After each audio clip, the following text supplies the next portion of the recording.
오늘 설교를 준비하는데 한 10년 전에 받았던 한 통의 전화가 떠올랐습니다. 성경에 이혼을 해도 된다는 말씀이 있나요? 남편과의 불화를 견디다 못한 한 성도가 난데없이 이렇게 물어와서 깜짝 놀랐습니다. 남편과는 유학생 신분에서 서로 만나 교제하다가 결혼을 했다고 합니다. 부모 덕분에 잘 살다가 부모님이 어려움을 겪고 이제 자식들에게 더 이상 도움이 되지 못하자 그때부터 남편의 진면모를 보게 되었는데 게으르고 무책임하고 무엇보다도 한탕으로 돈을 벌어보겠다는 마음으로 도박에 손을 댔다가 빠져나오지 못하는 그런 상황이라 도저히 살 수가 없어 이제 이혼을 하고 싶은데 딱 하나 걸리는 게 있답니다. 하나님 때문에. 그래도 하나님을 잘 믿지는 않았지만 그래도 하나님을 믿는 신앙을 어렸을 때부터 갖고 있었기 때문에 이것 하나가 딱 걸려서 목사님에게 좀 한번 질문을 던져서 답을 얻고 싶습니다. 이런 내용의 통화였습니다. 그 이후에 몇 번 더 만나서 또 전화로 통화하면서 이혼을 하지 않고 하지 않게 되었지만 사실 그 이후의 삶도 그리 평탄하지는 못했습니다. 그렇지만 목사 양심상 그런 상황에서 참 이혼을 권할 수는 없었습니다. 요즘 우리 사회에서 이혼은 이제 더 이상 먼 나라의 이야기가 아닌 것 같습니다. 한국이 OECD 국가 중 이혼율이 미국 다음으로 높다는 그런 안타까운 통계가 보고된 적이 있고요. 또 최근에도 통계청에서 조사한 자료에 의하면 전 국민의 가정당 이혼한 가정 수치를 계산해 냈는데 무려 9.3%나 된다고 합니다. 즉 11가정당 한 가정 정도가 이혼의 아픔을 경험했다는 그런 통계입니다. 그래서 그런지 요즘에 신혼들 사이에 결혼해서 살아보고 혼인신고하자 이게 유행처럼 번지고 있어서요. 두 사람만의 이야기가 아니라 사실 부모들이 권한다고 합니다. 오히려 신부 부모들이 또 신랑 부모들이 권해서 살아보고 니네들 살아보고 1년 후에 그래도 살만하면 혼인신고하고 혹시라도 좀 안 맞으면 그냥 헤어지더라도 그 법 호적상으로는 깨끗하게 해라. 뭐 이런 식으로 조언해서 실제로 그 혼인신고를 늦추는 가정들이 많고요. 제가 알고 있는 이혼한 커플 가운데 몇 커플이 이런 대상들이었습니다. 사실 결혼이라는 것 첫 출발부터 이 사람이 정말 맞을까? 이런 의구심으로 시작하니 이런 경우에 참 이혼하는 확률이 더 높더라고요. 그럼 교회는 이렇게 사회적으로 이혼율이 점점점 많아지는 이때 교회에서는 이혼한 가정을 어떻게 보아야 할까요? 저는 교회에서조차 그들의 상처와 아픔을 보듬어 주지 못하고 마치 주홍 글씨처럼 정죄할 수는 없다고 생각합니다.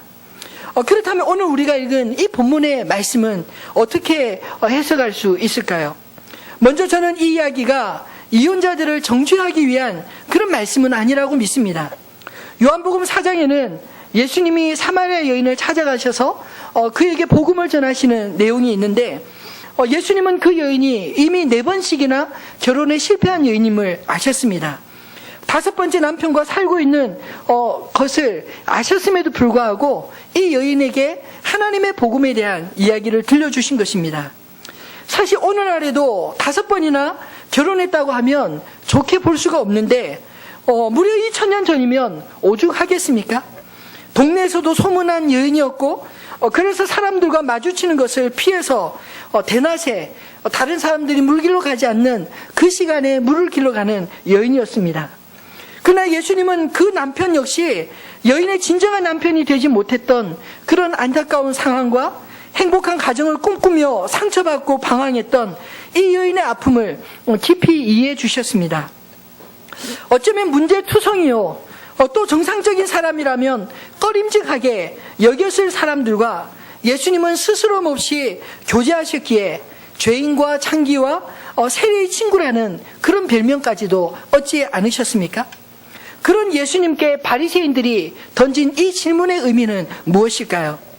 사람이 어떤 이유가 있으면 그 아내를 버리는 것이 옳으니까? 사실 이 질문 속에는 예수님이 만약 이혼을 허용할 것 같으면 주님의 도덕성에 흠집을 내려는 그런 숨은 의도가 있었고요. 만일 이혼은 절대 안 된다 이렇게 말할 것 같으면 뒤에 지문에 나온 것처럼 모세율법에는 분명히 이혼을 합법화했는데 왜 안 되느냐 이렇게 따지고 들 나쁜 의도를 가지고 질문을 한 것입니다. 모세율법과 당시 통념 사이에서 갈등을 일으켜서 예수님을 잡을 그런 방법을 찾고자 던진 함정 질문이었던 것입니다. 이런 바리새인들의 함정에 예수님은 어떻게 응수하셨을까요? 예수님은 결혼에 대한 의미가 본말 전도되어 악한 의도로 이용되는 것을 간파하셨습니다. 본말 전도라는 말은 사전적인 용어로 일이 처음과 나중이 뒤바뀌었다. 일의 근본 줄기는 잃어버리고 사소한 부분에만 사로잡힐 때 쓰는 고사성어입니다. 사실 이들은 어떻게 하면 결혼 생활에 파고드는 사람을 좀 도와줄 수 있을까 이렇게 고민한 것이 아니라 마치 조금 가정에 실증이 느끼는 사람을 어떻게 공식적으로 깔끔하게 헤어지도록 만들 수 있을까를 연구하는 사람들처럼 보입니다. 예수님은 결혼에 대한 하나님의 뜻을 본말 전도하여 이혼의 문제를 왜곡하는 그들에게 진정한 결혼의 의미를 먼저 되새겨 주시기 원하셨습니다. 오늘 본문의 말씀 속에서 예수님은 본래라는 말을 2번씩이나 반복해서 사용하십니다. 4절 말씀에 보면 사람을 지으시니가 본래 그들을 남자와 여자로 만드시고, 그리고 8절에도 너희 마음의 완악함 때문에 아내 버림을 허락하였거니와 본래는 그렇지 아니하니라. 여기서 본래라는 말은 사실 처음부터라는 말을 지칭하는 말이 아니겠습니까? 인간을 창조하시고 남자와 여자를 하나 되게 하신 하나님의 처음 의도가 있었다는 것입니다.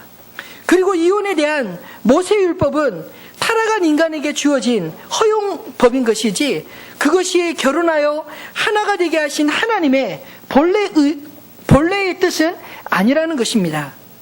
저는 오늘 말씀을 통해서 하나님께서 디자인하신 이 결혼의 진정한 의미에 대해서 우리가 말씀을 통해 깨닫고 배우게 되기를 원합니다. 서론이 좀 긴 듯하지만 정말 목사로서 잔소리하고 싶은 부분이 이 결혼에 대한 부분입니다. 사실 우리가 직장을 얻기 위해서 어렸을 때부터 얼마나 오랜 동안 공부를 합니까? 평생 다닐 수 있는 직장이 아님에도 불구하고 그렇게 오랫동안 공부하고 준비를 하는데, 여러 기술을 익히기 위해서 혹은 운전면허나 자격증을 따기 위해서 열심히 공부하는 데 비해서 사실 우리가 평생, 아니 영원을 함께 할 그런 가정을 이루기 위해, 결혼을 위해 공부하지 않고 거의 본능에 따라 결혼하는 경우가 참 많다는 것입니다. 저는 주례를 하게 될 때 커플들을 데려다가 반드시 1-2시간 정도 교육을 시킵니다. 그런데 10이면 9 정도는 살집을 장만하고 혼수를 준비하면서도 정말 결혼하기 전에 가장 중요한 마음의 준비를 하기 위해서 공부하는 분들을 거의 만나보지를 못했습니다. 여러분은 어떠신가요? 결혼하실 때 어떻게 하면 행복하게 살 수 있을까? 행복한 가정을 만들 수 있을까? 어떻게 하면 좋은 남편, 좋은 아내가 되며 또 좋은 부모, 좋은 사위와 며느리가 될 수 있을까? 이것들을 배우시고 공부해 보신 적 있으신가요? 결혼해서 어떻게 살아야 하는지는 사실 결혼을 처음 디자인하신 하나님의 말씀에서부터 우리가 찾고 말씀을 통해 배워야 되지 않겠습니까?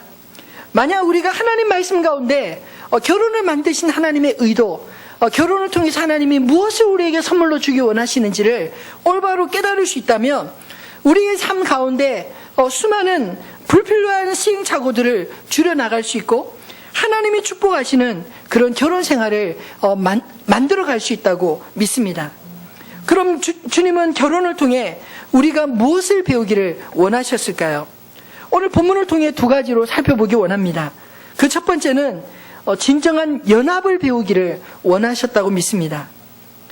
진정한 연합을 배우기 위해서 먼저 우리가 배우자와 다름을 인정해야 되지 않겠습니까? 오늘 본문 4절 말씀에도 예수께서 대답하여 이르시되 사람을 지으시니가 본래 그들을 남자와 여자로 지으시고, 하나님은 사람을 지으실 때 남자와 여자 따로 지으셨다고 말씀하고 있습니다. 최근 인터넷에 남자와 여자의 차이에 대해서 언급하고 있는 글을 보았는데 참 재미있었습니다.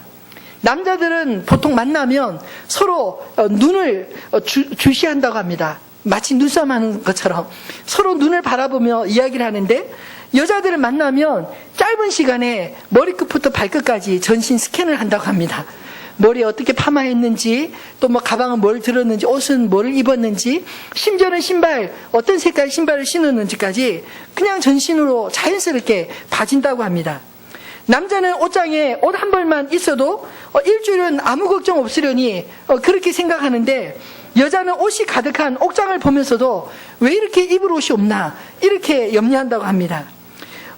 남자는 보는 것에 약하고 또 여자는 듣는 것과 촉각에 약합니다. 남자는 바깥일에서 의미를 찾고 여자는 집안일에서 의미를 찾는 존재라고 합니다. 사실 차이가 얼마나 심한지 화성에서 온 남자, 금성에서 온 여자, 이런 책 제목도 나와 있지 않습니까? 이성의 서로 다름 때문에 우리는 서로에게 끌리기도 하지만 또한 너무 서로 달라서 때로 불편을 느끼기도 하는 것이 우리 인생이라는 것입니다. 남자가 여자에게 남자처럼 생각하고 반응하기를 기대하고, 여자 또한 그렇게 하는 데서 오해와 갈등의 수많은 문제들이 발생하는 것이 아닐까요? 근데 여러분, 다름이라고 하는 것은 결코 틀림이 아닙니다. 성경은 이런 다름을 축복이라고까지 말하고 있습니다. 하나님의 의도와 뜻을 바로할 때 비로소 서로의 다름을 인정하고 받아들일 수 있는 넉넉한 마음이 생기지 않겠습니까? 다름을 인정할 때 그 다름은 갈등의 씨앗이 아니라 서로의 필요를 채우는 도구가 되는 것으로 깨닫게 되는 것입니다. 저는 사실 건망증이 참 심한 편입니다.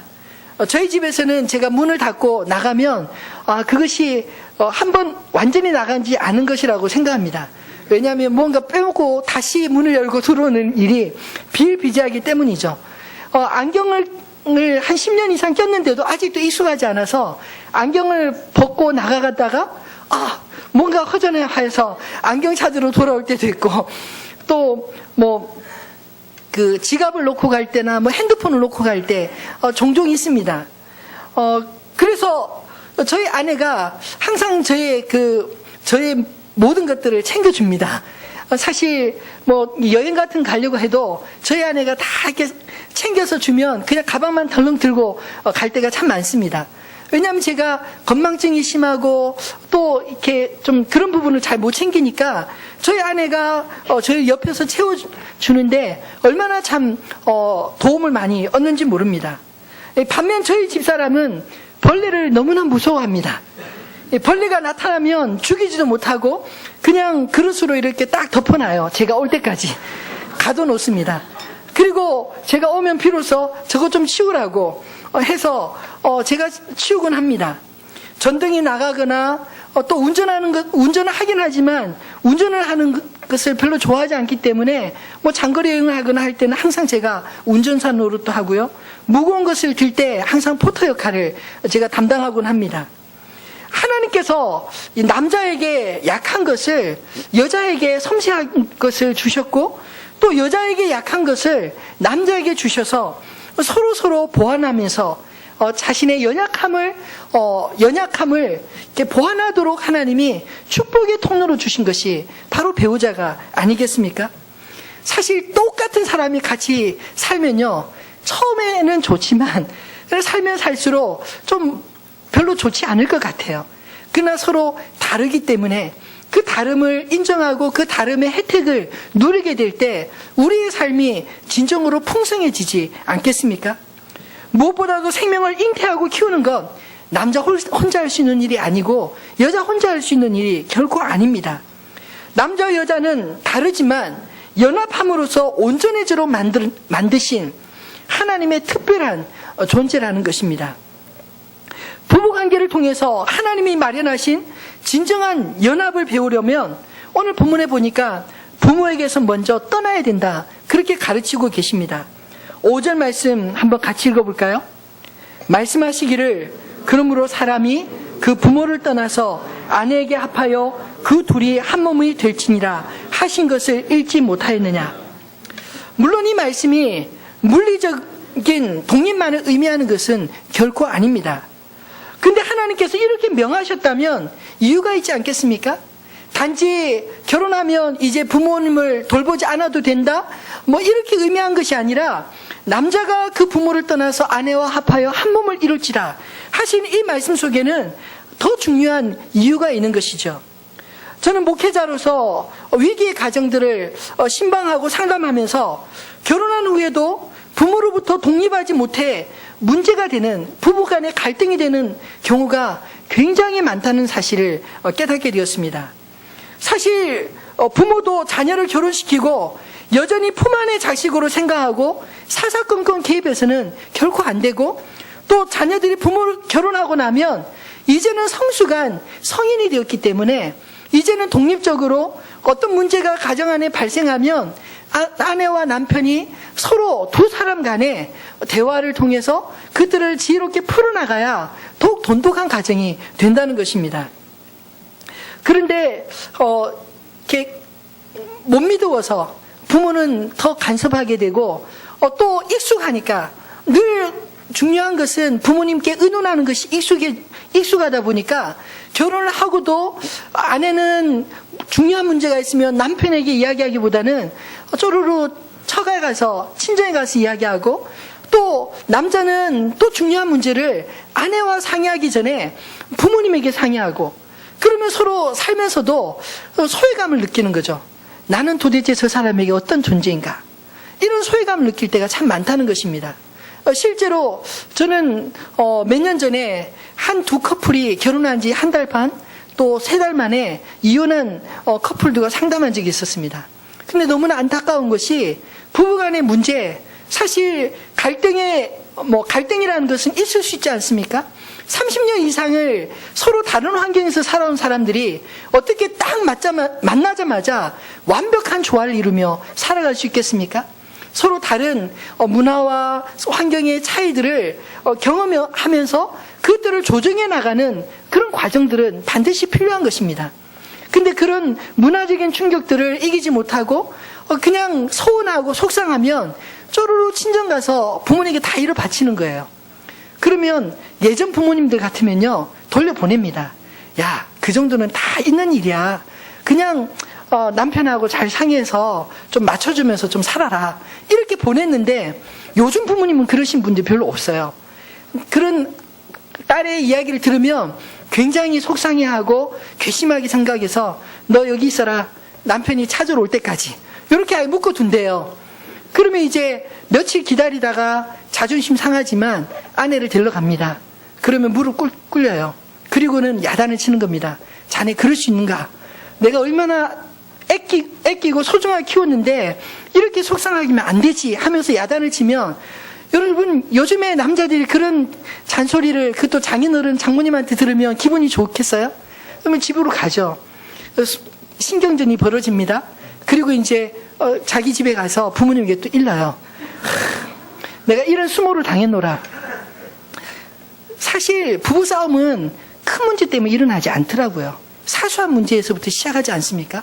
근데 사소한 감정 싸움이 이제는 세계대전이 되는 거예요. 양가 부모님들께까지 퍼지게 되고, 그러면 부모님들이 속이 상하면요, 며느리 꼴 못 봅니다.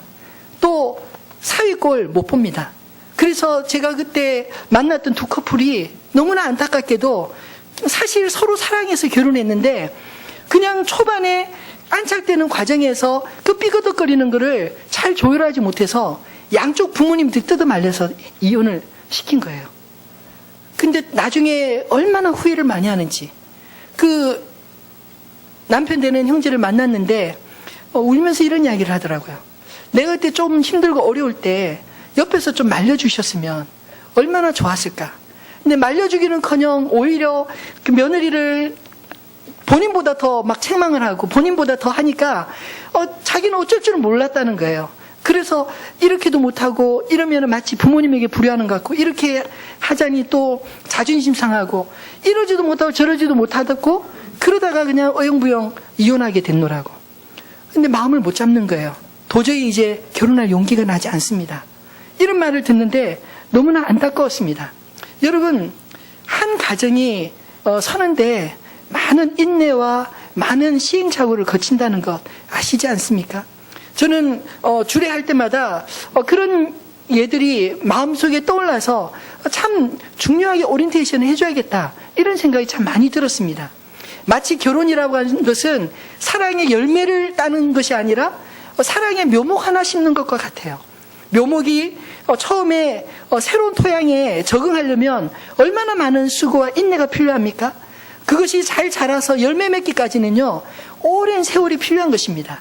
저는 그래서 주례할 때마다 이런 이야기예요. 열매는 지금 당장 땄다고 생각하지 말고, 당신들이 결혼해서 아이들 낳아서 이제 손주를 볼 때 손주를 품에 안으면서 얘네들이 우리의 사랑의 열매다, 이렇게 고백할 수 있었으면 좋겠다, 이렇게 말입니다. 사랑하는 성도분, 좀 서툴어도 서툰 것이 당연합니다. 다른 것이 당연합니다. 그것을 포용할 수 있어야 되고, 옆에서도 기다려줄 수 있는 마음을 가져야 하는 것입니다. 그리고 하나님께서는 결혼을 통해서 두 사람이 한 몸을 이루라고 축복하셨습니다. 하나님은 천지를 창조하시고 맨 마지막으로 인간을 지으셨습니다. 인간을 지으신 후에 보기에 심히 좋았다고 소감을 말씀하지 않습니까? 그러나 그런 인간조차 홀로 있는 것, 홀로 사는 것을 하나님이 좋게 보시지 않았습니다. 그래서 아담의 갈비뼈를 취해서 하와를 만드시고 둘이 하나가 되게 창세기에 그렇게 축복하셨습니다. 저는 결혼해서 지금까지 살아오면서 성경을 통해 확인하면서 깨닫게 되는 것이, 결혼은 정말 하나님의 신비를 맛보는 삶이라고 생각합니다.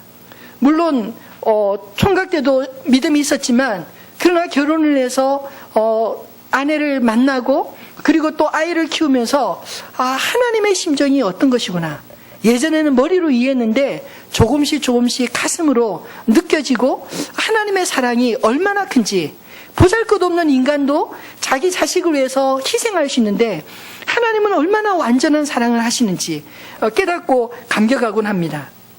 결혼이라고 하는 것은요, 하나님에서부터 나왔기 때문에 사실은 하나님의 성품을 알 때 결혼에 온전한 올바른 접근을 할 수 있는 것이 아니겠습니까? 하나님께서도 성부와 성자와 성령 삼위일체의 온전한 연합을 이루셨듯이, 하나님께서 인간을 남자와 여자로 만드시고 그들 둘을 축복하시며 하나가 되라 라고 말씀하신 것은, 이 하나님이 누리시는 온전한 연합의 기쁨, 온전한 연합의 축복을 우리 인간도 함께 누리기를 원하신다고 믿습니다. 에베소서 5장 22절로 33절 말씀해 보면, 아내들아, 남편들아, 사도 바울이 성경적인 권면을 하는 말씀을 읽을 수 있습니다. 근데 그 권면의 마지막 결론은 이상하게 맺습니다. 32절 말씀해 보면, 이 비밀이 크도다, 나는 그리스도와 교회에 대해서 말하노라, 이렇게 결론을 짓기 때문입니다. 분명히 아내들에게 교훈하고 남편들에게 교훈하고 가정에 대한 이야기를 하는 것 같은데, 사도 바울은 맨 마지막에 사실은 가정에 대한 이야기를 더 큰 울타리, 하나님의 교회에 대한 이야기로 그것을 끄집어내고 있기 때문입니다. 온전히 한 몸을 이루는 신비를 성경은 그리스도와 신부된 교회의 관계로 묘사하고 있습니다. 저는 어렸을 때 성경의 중간쯤 보면 아가서라는 성경이 있거든요. 이 아가서를 읽으면서 깜짝 놀랐습니다. 성경에 남녀간에 이렇게 진한 사랑의 노래가 있다는 거, 그걸 처음 알았고, 이것을 성경이라고 불러도 될까, 그런 생각이 들 정도였습니다. 하나님께서 이 아가서를 성경 66권 중에 한 권으로 넣으신 까닭이 무엇일까요? 그것은 남녀간의 열정적인 사랑 속에 하나님의 자기 백성을 향한 당신의 사랑을 보여주시고자 하는 그런 선하신 뜻이 있는 것이 아니겠습니까? 결혼은 두 사람이 하나가 되는 신비한 연합을 경험하는 하나님의 축복의 통로입니다. 둘이 아니라 하나라는 생각을 우리가 하지 못하면 결혼을 우리가 충분히 이해하지 못한 것입니다. 여러분 한번 생각해 보십시오. 만약에 내 아내가, 내 남편이 힘들어하면 나도 힘들어하는가? 아니면 짜증나는가? 만약에 힘들어하면 하나인 것이고요. 아내는 힘들어하고 남편은 힘들어하는데 나는 아무렇지도 않으면 둘이 분명합니다. 이 탈무드에도 보면 머리가 둘이 달린 채로 태어난 아기가 있는데 이 사람이 한 사람인가 두 사람인가? 이런 질문에 대해서 현명한 랍비가 이런 답을 주었다고 합니다. 한쪽 머리를 탁 때리는데 옆에서 아야 하면은 한 아이가 분명하고, 한쪽을 탁 때렸는데 옆에서 바라보면서 고소하게 바라보면 둘이 분명하다. 여러분 어떻습니까? 우리 가정 정말 일체감을 느끼고 있나요? 서로 부부간에 이런 일체감을 온전히 누리고 사십니까? 예수님은 바리새인들이 이혼에 대해서 물으실 때 그들에게 이혼을 논하기 전에 결혼을 향한 하나님의 뜻을 먼저 너희가 다시 살펴보아야 한다. 그것이 순수라고 주님은 가르치고 계신 것입니다. 결혼을 통해서 진정한 연합을 배우지 못하면 우리 인생에서 누릴 수 있는 가장 소중한 것, 그것을 배우지 못하고 졸업하는 것과 마찬가지이기 때문입니다. 두 번째로 결혼을 통해 하나님이 의도하시는 목적이 무엇일까요? 진정한 신의를 배우기를 원하셨습니다. 사람은 이 나쁜 쪽으로만 생각하면 한도 없고 끝도 없습니다. 바리새인들이 예수님께 와서 던지는 질문에서 그들의 생각은 예수님을 잡을 궁리만 생각했기 때문에 하나님의 본래적인 말씀은 귀에 들어오지 않았던 것 같습니다. 그래서 또다시 질문하고 또다시 질문하는 것입니다. 어쩌면 이제야 걸렸다, 그런 심정으로 집요하게 묻고 있는 것이 아닐까요? 7절 말씀에 보면 여짜오되 그러면 어찌하여 모세는 이혼 증서를 주어서 버리라 명하였나이까? 이혼의 법은 사실 바리새인들이 생각하는 것처럼 하나님의 명령이 아닙니다. 오히려 인간의 죄악을 아시는 하나님께서 그들의 죄과 연약함 때문에 허용하신 것일 뿐이었습니다. 여기서 문제가 되는 모세율법은 신명기 24장 1절의 말씀입니다. 사람이 아내를 맞이하여 데려온 후에 그에게 수치되는 일이 있음을 발견하고 그를 기뻐하지 아니하면 이혼 증서를 써서 그의 손에 주고 그를 자기 집에서 내보낼 것이요. 무엇이 수치되는 일일까요? 당대에 대표하는 두 학파 사이에도 상당히 해석의 차이가 컸습니다. 그 당시에 힐렐 학파는 남편이 거의 모든 이유로 아내에게 이혼 증서를 써줄 수 있었다고 가르쳤습니다. 예를 들면 아내가 제일 예쁜 줄 알고 결혼했는데 그 이후에 보니까 더 예쁜 사람을 만난 거예요. 그러면 이 아내는 남편에게 수치가 되기 때문에 아내에게 이혼 증서를 써주고 새로운 장가를 갈 수 있다. 남자 중심의 아주 잘못된 사고방식으로 만들어진 그런 해석 방법이었습니다. 또 하나의 학파가 있었는데 샴마의 학파는 아내가 부정을 저질렀을 때만이 경우에만 이혼할 수 있다, 이렇게 가르쳤습니다. 아마도 바리새인들은 예수님이 율법보다 느슨한 견해를 가졌을 것이라 기대하고 질문은 던졌을지 모릅니다. 왜냐하면 늘 주위에 이상한 사람들과 어울리신다고 생각하고 그들과 분리하여 인기를 떨어뜨리거나 혹은 모세율법으로 예수를 고발할 명분을 찾고자 질문을 던졌기 때문입니다. 근데 예수님은 그들의 생각보다 더 엄격한 잣대로 이렇게 말씀하셨습니다. 곧 샴마의 학파의 견해에다가 더하여 9절에 내가 너에게 말하노니 누구든지 음행한 이후에 아내를 버리고 다른 데 장가드는 자는 간음함이니라. 여기서 예수님은 자신의 권위로 내가 너에게 말하노니 말씀하고 계십니다. 예수님은 인간의 죄성을 결코 옹호하시지 않았다는 것입니다. 그렇다고 죄인이 회개하여 돌이켜오는 것을 막으신 적은 없습니다. 오히려 죄인이 회개하고 돌이킬 때는 언제나 기회를 주시고 그들의 회개를 잃어버린 양을 찾는 목자의 심정으로, 그리고 돌아온 아들을 맞이하는 아버지의 심정으로 기뻐하시는 모습들을 우리가 성경을 통해 끊임없이 바라보지 않습니까? 사랑하는 성도 여러분, 우리의 완악함이 하나님 앞에 핑계로 삼지 않게 되시기를 바랍니다. 인간의 악함은 하나님의 율법조차 내 방식대로 나 좋은 대로 해석하려고 하는 그런 경향이 있습니다. 오늘 예수님께서 책망하시는 것은 모세의 율법을 빌미로 자신의 욕망을 정당하려고 하는 그런 사람들을 향하여 꾸짖으시는 말씀입니다. 모세는 이혼법을 인정한 것은 인간의 죄악 때문에 잠시 허용한 것뿐이지 본래 하나님의 뜻은 그런 게 아니었다는 것입니다. 그 당시에는 남자들이 주도적으로 살았기 때문에 여자들이 당한 인권 유린이 말로 형용할 수가 없었습니다. 조금만 마음에 들지 않으면 마치 물건을 버리듯이 그렇게 버릴 수 있는 것처럼 생각되었던, 그래서 도무지 다른 기회도 주어지지 못했던 그런 여인들을 보호하기 위해서 이 모세율법에 이혼 정수를 써주면 다른 곳에서라도 다시 새로운 삶을 찾도록 하는 그런 명분을 주기 위한 법이었던 것입니다. 그러나 오늘 이런 법을 악용해서 마치 성경이 이혼을 정당화하는 그런 법이냐 그렇게 착각했던 사람들에게 오늘 주님은 일침을 놓고 계신 것입니다. 물론 정말 이혼할 수밖에 없는 이유를 가진 경우도 참 많습니다. 예를 들어서 오늘 본문에서 말씀하신 것처럼 음란의 문제라든가 혹은 생명의 위협을 받을 정도의 폭력이라면, 여러분 저도 목사이지만 그런 경우라면 이혼을 말릴 명분이 없습니다. 예수님도 음행한 이유 외에는 이혼을 하지 말라 하신 것은 철저하게 정말 하나님의 창조의 질서를 보호하시기 위한 그런 말씀이 아니겠습니까? 하나님의 가정을 향한 뜻은 극히 제한된 이유가 아니고서는 우리가 반드시 목숨을 걸고 지켜야 될 소중한 것이라는 말씀입니다. 오늘날 가정의 위기는 무엇일까요? 저는 이혼할 이유가 너무 많은 데 있는 것이 아닌가 이런 생각이 듭니다. 많은 부부들이 이혼의 이유들로 가장 많이 드는 것이 성격 차이라고 합니다. 여러분 원래 그런 줄 모르고 결혼하셨어요? 다 알고 결혼하지 않으셨습니까? 여러분 만약 그것이 이유가 된다면 이 세상에 단 한 커플도 이혼하지 않은 커플은 사실 없을 것입니다. 세상에 성격이 똑같은 사람이 어디 있겠습니까? 모두 다른 성격을 가졌는데요.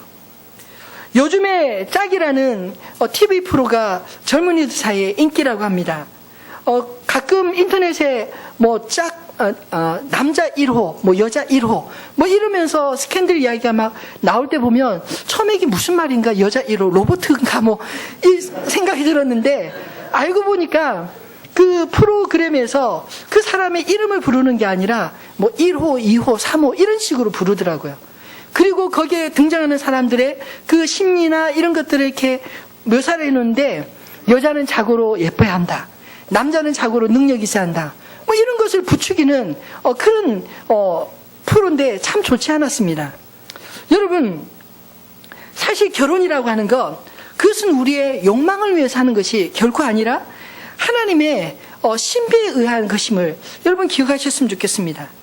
가장 아름답고 신성한 결혼조차 우리 인간의 욕망과 탐욕의 수단이 되어버리는 이런 현실, 이런 것이 결국 오늘 우리 시대에 이렇듯 이혼율이 높아지는 그런 원인 제공이 아니겠습니까?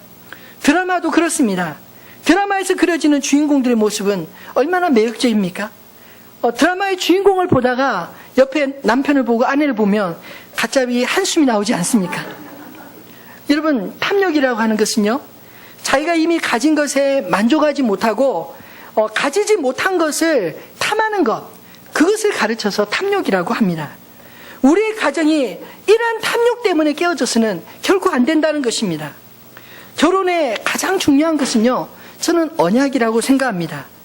기쁠 때나 슬플 때나 죽음이 두 사람을 갈라놓을 때까지 함께 하겠다고 하는 이 약속을 끝까지 지킬 때 사실은 결혼에 가장 신선함과 아름다움이 있는 것이 아니겠습니까?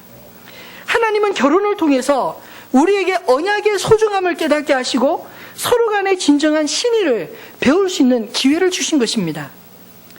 보이는 부부 간의 신의도 지키지 못하는데 어떻게 보이지 않는 하나님의 언약을 우리가 믿고 또 하나님 앞에 신의를 지키겠노라 말할 수 있겠습니까? 사랑하는 성도분, 우리가 주님 앞에 섰을 때 하나님 앞에 떳떳이 설 수 있으려면 언약을 소중히 여기고 지켜야 하는 것입니다. 말씀을 맺겠습니다. 오늘 예수님께서 말씀하신 이 본래 하나님의 지으신 선하신 뜻대로 우리의 가정을 다시금 바라보고 다시금 세워갈 수 있는 저와 여러분이 되어지기를 소원합니다. 사실 가정이 무너지면요, 사회 전반이 다 무너지게 됩니다. 가정이 무너지면 교회도 없습니다. 변화무쌍한 내 마음과 내 마음을 충족시켜줄 세상의 소리에 여러분 귀를 기울이다 보면 우리의 마음 흔들리기 마련입니다. 그러나 하나님의 창조하신 목적대로 하나님이 맺어주신 결혼을 통해서 하나님 나라 가기까지 이 땅에서 진정한 연합과 진정한 신의를 배우며 살게 된다면 우리가 하나님 앞에 섰을 때도 떳떳하지 않겠습니까? 결혼의 의미가 본말이 전도되어 퇴색되어가는 이 시대에 하나님을 믿는 우리 믿는 사람들은 좀 더 달라야 되지 않을까요?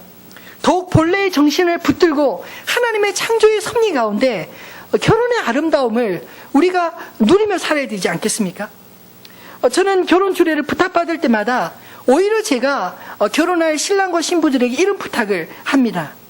오늘날 우리 시대에 주변에 이혼율이 점점 높아지고 있는데 우리가 예수를 믿는다면 우리 가정을 정말 하나님의 뜻대로 아름답게 만들어야 되지 않느냐. 그래서 세상 사람들이 참 다른 가정들은 이렇게 무너지는 소리들을 들을 때 저 사람은 어떻게 저렇게 아름답게 살 수 있지? 저 부부는 왜 저렇게 참 인고 부부처럼 잘 살지? 이렇게 물어오면 그제서야 우리 안에 거하시는 예수님에 대한 이야기를 할 수 있지 않겠는가? 사랑하는 성도분, 정말 그렇습니다. 저는 오늘 우리 시대의 가정은요, 오늘 우리 시대 부부들은 가정생활을 사명으로 감당해야 된다고 믿습니다. 세상의 풍조 속에 흔들리지 않는 그런 믿음의 반석 위에 견고히 세우는 그런 사명을 감당해야 되지 않겠습니까? 적어도 이혼이 유행처럼 번지는 오늘 이 시대에 우리가 하나님의 선하신 본래의 뜻, 그 본래의 뜻을 깨닫고 그 본래의 뜻대로 믿음으로 선한 삶을 살아가게 되어지기를 소원합니다. 예수가 중심이 되는 삶은 결혼을 해도 행복하고요, 홀로 살아도 행복하다고 저는 믿습니다. 그러나 반대로 우리 인생 가운데 하나님이 쏙 빠져버리면 결혼을 해도 내 욕망이 채워지지 않기 때문에 늘 불행하고요, 결혼을 안 해도 늘 허전함 때문에 후회하는 그런 삶을 살 수밖에 없을 것입니다. 저는 결혼을 하든 하지 않든 예수님을 중심에 모시고 하나님 앞에 믿음으로 선한 가정을 이루며 살아가는 저와 여러분이 되어지기를 소원합니다.